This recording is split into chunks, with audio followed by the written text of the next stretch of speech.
Hi, I'm Tim. Welcome to our channel, and thanks for logging on. If you enjoy these videos, do me a favor and subscribe to our YouTube channel right here at Watchbox Reviews. I would really appreciate it, and I promise to update daily. If you love this watch, you can see it and you can purchase it on our website, thewatchbox.com. And today we are discussing a bygone era's entry-level Seamaster Surf Turf option.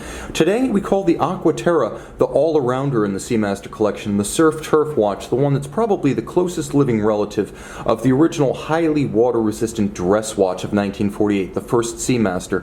Well, prior to 2002 and the arrival of the Aquaterra, it fell to the Seamaster 120 collection to serve that role. And that's what we have today, the Seamaster 120 Chronometer. On my 16cm circumference wrist, this old-school Omega from the early 2000s features a 36.25mm stainless steel case. It's a slender watch and only 10.3mm thick. Lug-to-lug, if you include just the lugs of the case, it's 43.5mm across the wrist, and if you include the solid end links of the bracelet, it's a still very reasonable 46.9. So I can recommend this watch for a wrist as small as 13cm circumference.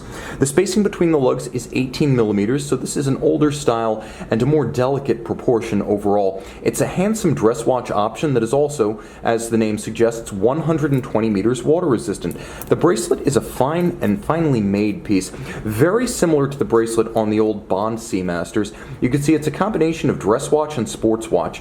So the individually small links mean that it is very silky on the wrist. You can see how the links are rounded off on their side. They slope away from center to the outer shoulder. And then there's a sort of intermediate link pattern with staggered link alignment that creates a contrast between slender, polished slivers and the satin finished majority. So it does feel solid like a sports watch bracelet, and it vents well like a sports watch bracelet, but it does have a little bit of a dress watch grace to it.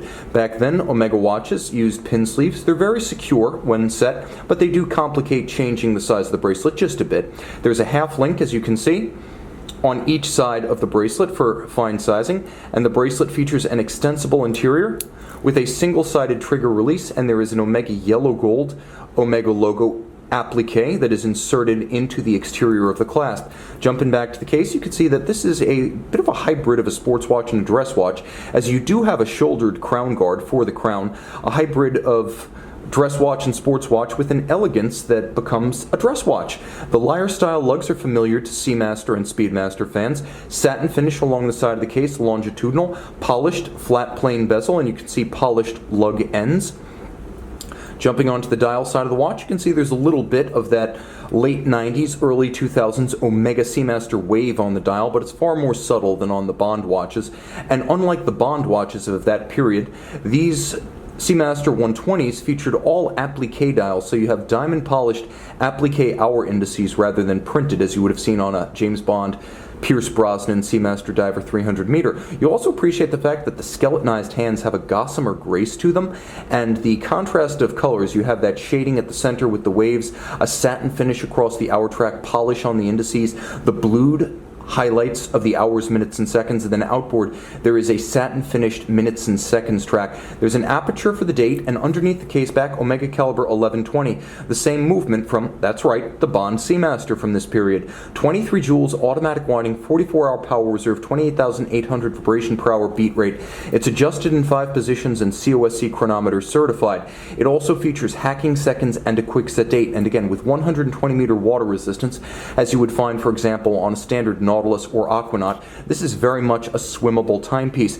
It's lightly luminescent, and there will be a lume shot.